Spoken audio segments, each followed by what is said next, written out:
Outer Wilds is legitimately fantastic. Dare I say incredible? And not in the clickbait YouTuber definition of incredible. I mean genuinely incredible. Yes, I'm 7 years late to the party on this one, but it's a testament to the game's timeless quality that I feel like I've experienced something completely fresh. Playing this was like a detox from repetitive gaming trends. In addition to that, it was one of those games that hit at the exact moment I needed it to. A time where personal anxiety reached an all-time high, becoming a crushing weight. Not unlike gravity. In these rare dark times, remedies are few, but two of the strongest in my arsenal are a satisfying game that challenges me whether intellectually or emotionally, and my own appetite for knowledge, specifically of space travel and ocean exploration. So, pretty much anything that dives into the unknown. The Artemis 2 moon mission rekindled some of my curiosity for space travel, and hilariously so did that one zombies level in Call of Duty Black Ops that takes place on the moon. But now I needed something new, a space game to fully tap into that hunger and return a dormant wonder. I thought about going back to No Man's Sky, but by this point, I'm too familiar with that game. It wouldn't feel unknown enough, for lack of a better word. I had minus one interest in Starfield. Star Citizen will never be complete, and I researched the surprisingly low number of games down on the moon. None were enticing enough to scratch that specific itch I had. Then I remembered Outer Wilds, a game I only know about because it came out the same year as the Outerworlds, which caused a lot of confusion at the time. All I knew about Outer Wilds was that it was space themed, so I checked Steam, and there it was, on sale. Look at me. I took a gamble and went in blind. I really had no idea what I was in for.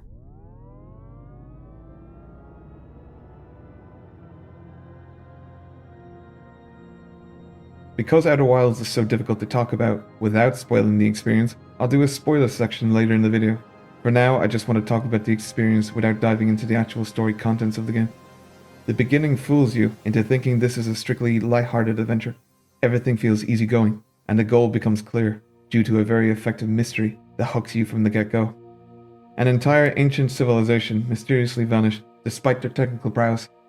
It's your job to continue searching for answers, whilst venturing further than any of your kind before you. Simple setup, yet a compelling driving force. Upon your first flight, one thing becomes immediately apparent. The physics. This isn't your run-of-the-mill stop and start ship mechanics. No, now you need to take momentum and gravity into account. Oh, and don't think you can solely rely on autopilot, because you won't be able to rectify that mistake quickly enough when within the grasp of this ball of death. The unique physics system isn't solely for spaceflight. Each planet puts a specific twist on the mechanic in a way that keeps you failing and learning. It's honestly so fun to mess around with, yet at the same time it feels authentic and calculated. If you're like me and enjoy space games but often feel disappointed in the fact that they have minimal distinction between different planets, then Outer Wilds is going to breathe new life into your curiosity for space travel. Oh, and when I say minimal distinction, I mean that many space games focus on the visual differences between planets, maybe add some unique weather effects, create some crazy wildlife here and there, but ultimately the foundation feels the same between all the planets. Outer Wilds takes a more difficult approach, by making each planet something bizarre and unexpected, much like the many insane planets in our own galaxy. None of them feel the same, not in terms of gravity, visuals, physics, mystery, history, and so on. Yes, the planets may be tiny compared to the scale of No Man's Sky, Star Citizen, etc., but unlike other space games, with Outer Wilds, I was consumed by curiosity for my entire playtime, because I knew I was in for a completely unique experience on each planet, moon, or celestial object. That made me desperate to learn all I could, to the point I was becoming impatient because I just wanted to figure everything out. That's a rare luxury, and I loved every second of it. On the topic of figuring things out, there are puzzles in the game. Some of them rely on what you've learned from the story. Others you just have to solve by familiarizing yourself with the planet's conditions and using your eyes. You're not given hints. You don't have a side companion helping you out every 30 seconds of downtime. This is all you. And although that may seem tedious and daunting, you just have to trust me when I say that this game makes you want to solve them yourself. One thing I didn't expect to gain from playing this was knowledge about how quantum mechanics work. To a science illiterate like me, the idea of quantum mechanics seems so far out of my grasp of knowledge that it might as well be magic. But that's one of the many beauties of gaming. What is limited to visuals and exposition in movies and shows can be put into practice through gaming. And engagement is the best way to learn, especially for people like me who can't get very far in science. I may not be an astronaut anytime soon, but when I eventually mastered the astrophysics and the quantum mechanics of this game, I felt like a goddamn genius, temporarily ignoring the fact that this is page 1 stuff for astronauts. I remember one time I was close to death in the vastness of space, out of fuel, and my oxygen was declining fast. I didn't want to use what remained of my oxygen to get some propulsion with my jetpack, so I was all out of luck. Until I realized I had one more thing in my arsenal, one more ace up my sleeve. The Scout. The Scout is a device you can shoot out to survey anything from unreachable rooms to entire planetary environments. But in this moment, I realized I could use the recoil of the Scout launcher to give me propulsion. And because space in this game works similarly to its real-life counterpart, once you gain momentum, you do not stop until you're intercepted by gravity or some obstacle in space. It was a simple thing, but it felt amazing to solve a problem I created instead of one that the game laid out for me. Before we transition to the spoiler section of this video, I want to further solidify why you need to play this game if you haven't already. If you are the type of person who appreciate a non-linear game devoid of loot, bloat, and cheap dopamine tactics, a game with the perfect balance between intrinsic and extrinsic motivation, and finally, a game that not only entertains but fulfills, teaching you a lot about the universe and your place within it, then you have no excuse not to try it. It's priced at something like $25 and it's on all these platforms. I will say, the only con to this game is its lack of replayability.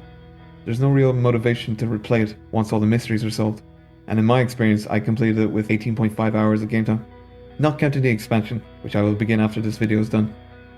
Although, if you do get this on Steam, I hear the modding community is great, so much so that they got a shout out in the credits. I'm not surprised, as I saw this is one of the few games that has a functional co-op mod, so I'd be excited to try that and mess around with the physics engine, along with a friend. Alright, the spoiler-free section is done, so I highly advise you to stop the video now and go play the game. For those of you sticking around, it's time for the final chapter.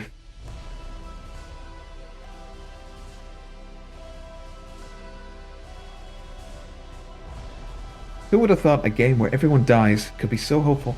Jokes aside, going in blind was the greatest gift I gave myself, because the last thing I thought this game was a time loop.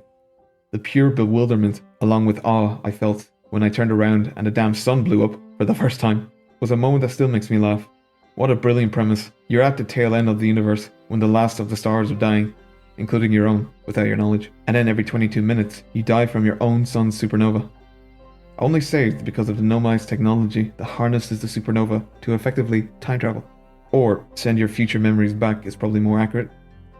I wasn't prepared for how different the planets would be, from the black hole embedded inside Brittle Hollow, to the tornadoes in the Giant, and the mind-bending spatial manipulation in Dark Bramble, which took me a lot longer to navigate without dying than I care to admit. The Ash and Ember twins threw me for a loop too. I thought it was so cool that the sound from one eventually fills the other. This process is tied to the 22-minute loop, along with the black hole devouring Brittle Hollow from the inside. You're told to avoid the black hole, so obviously I immediately jumped in, as you do, which transported me to the white hole on the other side of the solar system. But to get away from planets for a second, I want to briefly talk about the mystery of the Nomai, and how compelling it was to discover their secrets, and what happened to them. I expected their continuous leaps in technology to be the reason they went extinct. You know the classic Icarus flying too close to the sun? Literally. But nope, it was their curiosity that unleashed their undoing. A comet arriving at a critical time when their biggest project had just failed. So they turned their attention to the interloper and discovered a fatal substance called ghost matter, which spread across the solar system and left nothing but Nomai corpses behind. Before I discovered their fate, I was starting to think that they were the cause of the supernova and had doomed the orbiting planets for their own need for discovery. But it turns out they didn't create a supernova to activate the loop. It just happened on its own at the end of the sun's natural cycle. That was a clever twist. Their pursuit of the eye, which is alluded to throughout the game, was so captivating to learn about, because even the Nomai had no idea what it was exactly, just that it exists, and that it may be connected to the quantum moon, which is such an eerie element of the game. I loved it. The vessel, which was a Nomai ship designed to transport them to the eye, gets messed up mid-warp and entangled in this hellhole. The warp drive is destroyed, leaving just one other existing warp drive, and it happens to be the one they used to power the Ash Twin project, the very device that creates the time loop. When I finally found the warp drive, I had to make a decision fast. I had only 7 minutes before the next supernova, so if I took the drive and then failed, it would be a permanent death, no loop. However, I decided to take the risk because it added a sense of urgency to my mission. You've no idea how anxious I was, desperately racing out there with my ship, traveling to Dark Bramble, trying not to get eaten, and finally reaching the vessel. I reckon I had less than a minute by the end, but I did it. And for the next hour or so of experiencing this ending, I was just in pure awe, completely sucked in. It was like the ending to 2001 or Interstellar, but this time through my eyes. You're witnessing something incomprehensible to the human brain. While all the galaxies die around you, it's really dark at first, and yet it becomes hopeful. It concludes with the simplest image: a campfire surrounded by those you found throughout your journey, and you yourself practically light the fire of the next big bang. Life begins anew. Instead of taking the cliched cynical route of everyone dies so there's no point to anything we do, instead it takes a different approach, that of wonder, pursuit and hope, regardless of who's there to witness the result. There's something extremely powerful about that sentiment, and it's why I can't stop thinking about the game, despite finishing it 2 weeks prior to this video. In fact, writing the script was difficult, because I kept wanting to get away and play the DLC immediately. Instead, I persisted, because I desperately wanted whoever's watching this to share on this experience, on the likely chance that it will hit them as hard as it hit me. Outerwilds was a reminder as to why I believe gaming is the most transformative medium we have. It may be a 2019 game, but it's my 2026 game of the year. Thank you for watching.